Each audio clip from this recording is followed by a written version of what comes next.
Infraestructura le falta a esta Lima, Gran Lima, para empezar Claro, a aligerar el si tránsito vemos vehicular? Lima es como una Malagua enorme, ¿no es cierto? Con unos tentáculos en todos los sentidos, ¿no es cierto? Ya, ¿de qué me sirve una línea recta que es el tren? Ayer yo hice una entrevista a Augusto Ortiz de Ceballos, él es arquitecto urbanista y ha hablado de un tema importante. Lima tiene un retraso de 100 años en transporte e infraestructura. Adelante con la entrevista. Don Augusto, leí un titular y es realmente increíble. Lima tiene un retraso, en verdad, de 100 años, hablando básicamente del transporte. Sin duda, pues ustedes son más expertos que yo, pero digamos como urbanista, ¿no? A ver, y el Perú tuvo el primer tren de América del Sur, ¿no es cierto? Un tren maravilloso, interesantísimo allá. El primer ferrocarril. Y por lo tanto, y tuvo en el Zanjón el primer Ícaro, que después se copiaron los brasileros y después nosotros nos copiamos a los brasileros. O sea, digamos, hemos tenido momentos importantes en los cuales el transporte era visto como herramienta de progreso, ¿no es cierto? Argentina es una malla de ferrocarril, o sea, creció con el ferrocarril como estructurador. Si uno ve la malla europea es impresionante, o sea, Claro. simplemente el tejido, Madrid, China lo Barcelona, mismo, ¿no es exacto. cierto? Por lo tanto, claro, el Perú es accidentado, pero de todas maneras, hace rato que podríamos tener un tren costero, hace rato que podríamos tener rehabilitado y operativo, ¿no es cierto?, la conexión de la sierra con la costa en varios espacios. Hay buenas noticias, que el Tren Macho, pero son episodios sueltos, ¿no? Y Lima, que ya somos 11 millones, en lo que llamamos Lima, pero lo que no llamamos Lima y es Lima, mide 15 millones probablemente si uno se va más al sur y más al norte y más al este, ¿no? Y no hay malla de transporte, ¿no es cierto? Nadie sabe a quién le toca, el transporte es una superposición de fenómenos. En Lima y el Callao se produce la mitad del Producto Bruto. Por lo tanto, los camiones que entran, que salen, que atraviesan, que van con maquinaria, con cualquier cosa, a la hora que quieren, por donde quieren, ¿no es cierto? Entonces uno tiene una superposición del tráfico vecinal, del tráfico regional, del tráfico nacional, del tráfico de carga, todo junto, ¿no es cierto? Nadie sabe a quién le toca administrarlo. No existe manejo de satélites para manejar información en cualquier ciudad importante, ustedes lo saben. Esto se verifica, se sabe, se viene una ola, corrige los semáforos, adecúate, procésalo. Semáforos inteligentes. Semáforos inteligentes. Acá el semáforo dice 94, 93, 90, eso no es inteligente, eso es bruto, ¿no es cierto? Claro. El mismo, cualquier hora, el domingo, el día punta, el semáforo Cuenta dice los lo mismos mismo, segundos. Lo mismo. Claro. Con un Mentira, vehículo pues. hay que esperar 1 minuto y medio. ¿No es cierto? Y hay tiempos absurdos, hay tiempos de 95 segundos y cosas parecidas. ¿Qué me hago un domingo esperando 95 segundos? Entonces la gente no les cree, ¿no es cierto? Esos tiempos muertos, ¿no? A unas policías le dicen, oye, tú para y no le hagas caso al semáforo, apodérate y órgano, como sea. Tiempos muertos impresionantes. 11 millones de personas que gastamos 3 horas diarias en movernos. Yo estoy en la uni, ¿no es cierto? Y vivo por acá. En Chorrillos. 2 horas más 2 horas. 4 horas al día, ¿no es cierto? solo Cada vez que me toca enseñar trasladarse. son 4 horas muertas, perdidas, ¿no es Claro. cierto? Entonces, el metropolitano era una solución, pero ya está repleto, ¿no es cierto? Claro. La pandemia también transgredió. El metropolitano se queja de que no cumplan con él, ¿no es cierto? Las previsiones no se cumplen, ¿no? El tren, el metro lo van poniendo, pero el alcalde dice que él no autorizó. Entonces, ¿de quién es esto? ¿A quién le toca? ¿No es cierto? 50 distritos entre Lima y Callao, ¿no es cierto? 2 regiones. Así no se maneja una metrópoli, ¿no es cierto? Así no se maneja México, así no se maneja Guayaquil, Quito, Santiago, por supuesto Europa, ¿no es cierto? Las ciudades que son el futuro de la humanidad, la gente sigue migrando. Y las ciudades son oportunidades, si es que se administran. Pero acá no, ¿no es cierto? Ese es el diagnóstico, ¿no es cierto? Sabemos con mucha precisión, por la experiencia que usted tiene, Augusto, como arquitecto urbanista, ha podido describir lo que es Lima actualmente. ¿Y cuáles serían las posibles soluciones o por dónde deberíamos empezar? ¿O las autoridades deberían empezar? Bueno, Claro, digo yo creo- deberíamos porque también los peatones y los Debemos pasajeros ser parte. somos parte de. Exactamente, pero yo creo que son varias, he mencionado varias escalas, ¿no? Una, para mí es muy claro, el transporte pesado y de carga debe tener horarios, ¿no es cierto? Yo puedo manejar una cosa de estas a las 10 de la noche, hasta las 4 de la mañana, hasta las 5. Pero no me puedo meter pues al sótano de la Plaza Castilla ¿no es cierto?, debajo de la Plaza 2 de Mayo con una cosa inmensa, ¿no es cierto? Ya. Entonces, los horarios, administrar los tiempos, ¿no? Esa inteligencia de los semáforos que se maneja con simples observaciones satelitales, que es IRATA, ciudad inteligente, Smart City, ¿no es cierto? Smart City. Donde uno va sabiendo que se viene esto, se viene lo otro, hay una ola, va a haber más, va a haber menos, hay congestión por acá, por allá. Se monitorea el proceso. Entonces, de esa manera, los tiempos muertos bajan muchísimo y la ciudad empieza a funcionar. Organizar horarios, ¿por qué todos los colegios tienen que entrar exactamente a la misma hora? ¿No es cierto?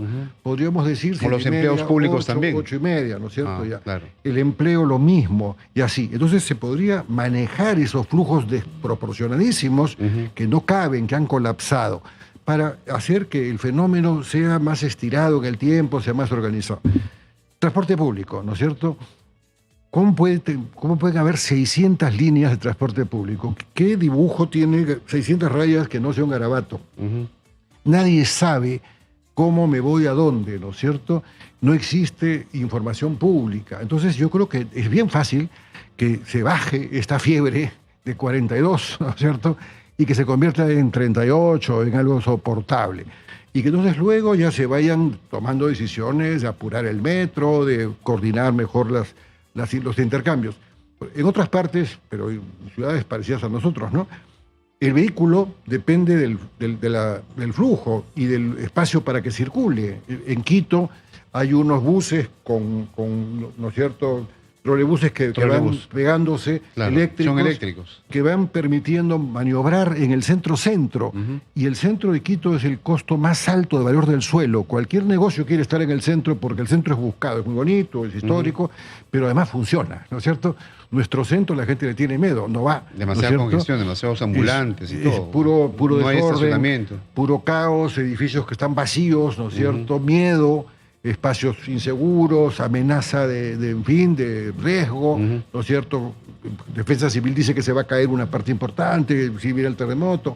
Entonces tenemos un atraso que son pues estos años, ¿no es cierto? Pero era una ciudad mucho más vivible.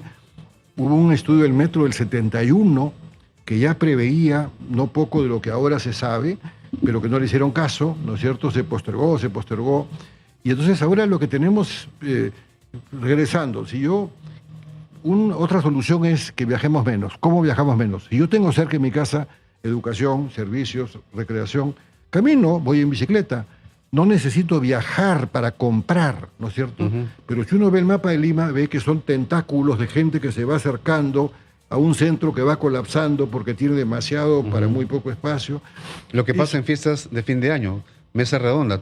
Exacto. Todos los comerciantes van a mesa redonda. Y se arma ahí un miedo terrible. Y de gente y de peruanos que vienen de diferentes partes del país, claro, a comprar sus productos a mesa redonda o Gamarra, que es otro emporio. Y el centro de Lima se convierte entonces en una especie de zoco árabe donde Pachitea vende electricidad, donde Wilson, ¿no es cierto?, vende tecnología, ¿no es cierto?, y productos medio trampositos para que lo hagas en tu casa sin que nadie se dé cuenta. Entonces, el centro se vuelve un espacio que es comprado para comprar e irse. Y por lo tanto, la dinámica que tiene no es generadora, sino es simplemente aprovecho esa centralidad. Los compradores del centro de Lima son de todas partes del Perú, ¿no es cierto?, porque acuden a los negocios, al barrio chino, digamos, a Malvinas, a Mesa Redonda, todo eso. Entonces, estos fenómenos están identificados, se pueden perfectamente administrar, pero necesitamos autoridad clara, ¿no es cierto? La ATU ya muy bien, pero entonces que administre, que maneje, que decida, ¿no es cierto?, que puedan cerrar acuerdos. A cada rato nos enteramos de que ya perdimos no sé qué juicio más contra, ¿no es cierto?, todo se ha ido postergando diciendo que no procedía, pero perdemos los juicios, o sea, alguna justificación tenía que sea como es. Y obviamente el tema de los peajes, aunque resulta indignante para una persona de algunos lugares que para salir de su casa tiene que pagar peaje, tiene la lógica económica de que si no hay eso, entonces ¿quién repara, quién repone? Entonces, Acá tiene que haber una especie pues, de plan estratégico de cambio categórico, ¿no es cierto? Londres lo hizo, Buchanan se llamaba, un estudioso que cambió completamente la lógica de Londres. Yo me acuerdo, yo he vivido por esa época haciendo de maestría por ahí. Cada 20 minutos había que ir a meter una monedita en el centro. Entonces forzaban a la gente a que diga yo no voy en auto, ¿no es cierto? Porque no voy a tener cada 20 minutos tiempo de estar metiendo moneditas. Claro. Entonces condujeron, en Londres los edificios más altos, abajo no tienen sótanos de estacionamiento. Tienen muy pocos para la ambulancia, para los bomberos, ¿no es cierto? Fuerzan a la gente a ir en transporte público. Pero hay transporte público. Claro. O sea, lo que uno tiene es, uno se pone ahí, Los buses al cabo de 2 8 pisos, minutos, ¿no? Y yo veo y Los hay rojos. letreros y se cumplen, ¿no es cierto? A las 8:18, a las 8:28, a las 8:38 va a pasar el bus número 34. Eso genera otras actitudes, otros comportamientos. En París, por ejemplo, esta ciudad de los 15 minutos ha hecho que la gente redescubra la ciudad, que la guste, y lo hizo Colombia, lo hizo Medellín, lo hizo Bogotá, ya hablé de Quito, Guayaquil. Barcelona Acá también. no hay esa sensación. En el mismo Barcelona también hay muchos, bueno, catalanes que prefieren utilizar el transporte público, el metro, que hay creo que 6 o 7 líneas, Sin duda. que ir en su propio vehículo porque no hay estacionamientos y hay cierta congestión. Claro, y se maneja el estacionamiento diferenciado. Así Por es. ejemplo, las manzanas de Barcelona que miden 100% más o menos, cada 6 o cada 9 lo llaman una macromanzana. Entonces, los que tienen carro ahí tienen en su placa una entidad que permite por imanes o lo que fuera que entonces se pueda bajar o subir estos elementos móviles. Dispositivos que están Entonces, en la calzada. están ¿no? ahí. De manera tal que si uno puede pagar y los vehículos de aprovisionamiento, los camioncitos de reparto, los que permiten que el comercio funcione, tienen entrada, pero tienen horarios, ¿no es cierto? Yo puedo abastecer pues antes de las 8 de la mañana o después de las 9 de la noche, no cuando me da la gana, ¿no es cierto? Entonces, se permite que haya esa dinámica necesaria para que esto funcione. Utilizando la tecnología. Pero el peatón camina tranquilo. Claro. Y en Barcelona, cada X manzanas hay una que es totalmente peatonal. Como hay 20 metros de ancho entre pared y pared, lo que hacen es, a veces la pista mide 6, a veces mide 12, a veces mide 3, en un solo sentido, o 4, pero no pues un montón. Y acá la vereda casi no existe, los ciclistas tienen que ver cómo hacen para pasar en este ancho. Entonces no tenemos los árboles casi no se ponen, ¿no es cierto? Se van tumbando. Entonces la ciudad se va volviendo más tóxica. Acordémonos de la pandemia. Tuvimos en Lima y en el Perú unas tasas terribles porque la ciudad es tóxica, porque uno se podía intoxicar yéndose en el metropolitano, ¿no es cierto? Yendo al mercado. Nos contagiábamos. O sea, entonces es una ciudad que evidentemente necesita cambios categóricos, devolviendo el espacio público, haciendo que la gente se atreva a ir en transporte público porque es cómodo, porque está bien, porque tiene lógica. Hoy el transportista hace esto a propósito para estar lleno. Entonces, y se ha autorizado líneas absurdas, que el vehículo no cabe donde pasa, hace unos recorridos absurdos, entonces...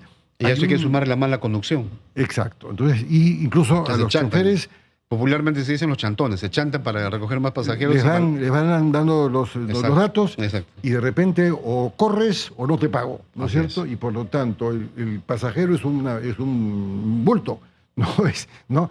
Y mientras más vueltas dé, más renta resulta. Eso tiene que cambiar, si no, estamos cada vez peor, ¿no? Ahora, se ha planteado incluso la Defensoría del Pueblo, también la Asociación Automotriz del Perú, la creación de una instancia, ¿no? Una suerte de Agencia Nacional del Tránsito, porque es evidente que el MTC, la Municipalidad de Lima Metropolitana, ¿no? La Policía Nacional ya no se dan abasto para, digamos, aligerar este caótico tráfico vehicular que genera en Lima. Acá hay un conglomerado de hechos que hace que Lima Metropolitana se considera como la ciudad más congestionada de Sudamérica, ¿no es cierto? Claro. La mala conducción, la falta de infraestructura, falta de un buen sistema de transporte público, ¿no? No tenemos los metros que deberíamos tener. Pero ¿por dónde deberíamos empezar? Usted es arquitecto urbanista. ¿Qué infraestructura le falta a esta Gran Lima para empezar Claro. a aligerar el Si tránsito vemos vehicular? Lima, Lima es como una Malagua enorme, ¿no es cierto? Con unos tentáculos en todos los sentidos, ¿no es cierto? Ya, ¿de qué me sirve una línea recta que es el tren, ¿no es cierto? ¿De qué me sirve una línea de metropolitano? De muy poco, pues. Claro. Entonces la gente que Está usa desabastecida. eso, de repente ni siquiera la necesita, simplemente avanzo por ahí porque me tengo que ir de aquí para allá, pero hago esto y ahí llego más rápido a mi destino. Entonces urge malla, ¿no? Malla. Urge red, ¿no es cierto? El metro ya la proponía, son varias líneas, no una, ¿no es cierto? Para que esta Malagua tenga por lo menos algunos elementos que articulen, ¿no? Reducir viajes. ¿Por qué me tengo que ir del fondo del tentáculo a la mitad del tentáculo cuando yo puedo tener colegio cerca? Y cuando yo recuerdo, yo ayudé un poquito en el plan del Callao, había una zona del Callao, sobre todo la zona de esa cercana a Ancón, un poco popular y reciente y conflictiva, en que todo el mundo viaja todo el día. O sea, se madrugan, se van y llegan de noche, ¿no es cierto? Porque no hay nada allí o hay muy poco allí. Entonces, repito, si nosotros hay que crear centralidades en plural, no un centro, sino muchos centros, porque hay convergencias, cualquier inversionista privado estaría interesado en poner ahí espacios comerciales, porque hay población compradora, Claro. ¿no es cierto? Porque hay circuitos que conducen. Entonces la municipalidad tendría que cambiar esa zonificación vieja que no sirve para nada y decir, bueno, ya, ¿dónde están las oportunidades? ¿Dónde están los espacios potenciales? Ofrezco, ¿no es cierto?, licencias mejoradas. En Barcelona lo que hacían era premiar al inversionista que le hacía caso a la municipalidad. Entonces la municipalidad hizo, detrás del malecón, cuando hubo la Olimpiada, dijo ya muy bien, yo te doy más coeficiente edificatorio, te hago mejor negocio inversionista, pero tú me das árboles, me das alamedas, me das paseos, me das caminos. Aprobaron todos y hicieron millones de metros cuadrados los privados, pero hacían ciudad. Acá hacen edificios aislados, cada uno hace hacia adentro. Se promueve así, una burbuja, no se promueve, se parte de un barrio, ¿no?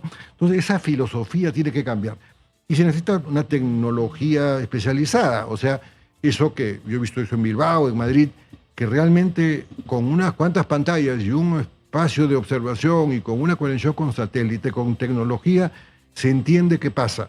Y luego los intercambiadores, o sea, los propios inversionistas en Madrid, por ejemplo, si vas a hacer un desarrollo inmobiliario, con tu plata te sale a cuenta poner el bus, hasta que luego, como ya vendiste, ya hay pasajeros interesantes como para que aparezca una ruta eficiente. Claro. Entonces ya simplemente se van cumpliendo los niveles razonables. Pero yo puedo tomar un tranvía, me bajo, me meto al metro, ¿no es cierto? Y voy en metro y después de repente tomo un bus. Yo me he ido en Barcelona a ver el Barça, ¿no es cierto?, en metro, y es una delicia. Claro. Y es inmenso, ¿no es cierto? Y medio Barcelona se pone allí, pero funciona, ¿no es cierto? Te demoras 40 minutos, 30 minutos, todo el mundo vas viendo más camisetas en cada paradero, y la ciudad fluye, a nadie se le ocurre ir en auto, ¿no es cierto?, a estos eventos, ¿no? Entonces, y así pasa en 20 lugares. Entonces, realmente tenemos un atraso impresionante y da la impresión de que a nadie le importa, ¿no? O sea, esto termina siendo episodios aislados, accidentes a cada rato, miedo, ¿no es cierto?, espacio público temeroso. La pandemia nos hizo darnos cuenta que los niños están jugar, ¿no es cierto? ¿Dónde salgo? ¿Cómo? Pero si cerca de mi casa le tengo miedo al parque, los parques se enrejan, no se abren, no se disfrutan. Entonces, estos modelos pueden tener intervenciones pequeñas a escala de distrito, intervenciones metropolitanas, autoridades tecnificadas, data, ciudad inteligente, ¿no? ¿Cuántas vías expresas más necesita Lima Metropolitana? La primera vía expresa, muy criticada en el año 69, me parece que fue planteada y creada por Luis Bedoya Reyes cuando fue alcalde. Pero de esas se han construido solo ¿cuál? La de Javier Prado y la de la avenida Grau, me parece. No hay más vías expresas. Claro, y de alguna manera, claro, las del 63 de Bedoya fue más para el auto, pero sí tuvo ese ícaro al medio, ¿no? Y todavía durante mucho tiempo el auto era la aspiración, pero ya el auto ahora es un artefacto que en el centro de la ciudad es negativo, ¿no? En otros lugares se usa el auto para irse, no para estar dentro, porque resulta que donde hay pues un auto, ¿no es cierto?, se ocupa un espacio que un bus tiene 50 personas más, ¿no es cierto? Entonces, esas vías expresas más importantes resultan las vías exclusivas de transporte público, que son las que significan tiempos predecibles. O sea, si yo me subo a un metropolitano en un expreso, ya en 35 minutos estoy, salvo la cola, ¿no es cierto? Y entonces, claro, a los 35 minutos del desplazamiento hay que sumarle hora y media de pelearse para entrar. Pero si regresáramos a lo que empezó, que Andrade lo movió y que se demoró 8 años en ocurrir, sí podríamos saber que la ciudad ya tiene tiempos predecibles, ¿no? Entonces, creo que las obras claves son que se genere un modelo que fluya, que los tiempos se acorten, que la obligación de viajar disminuya porque tengo cerca cosas. La gente quiere hacer bicicleta, quiere caminar, ¿no es cierto? Quiere pasear, pero sabe que no llega muy lejos o sabe que va a pasear por correr, pero no porque llegue a su destino. Mientras que el tema de la estacionalidad de 5 minutos, 15 minutos que habla de París es yo camino, compro, me abastezco, ya no necesito más esta semana, ¿no es cierto? Me quedo en mi casa,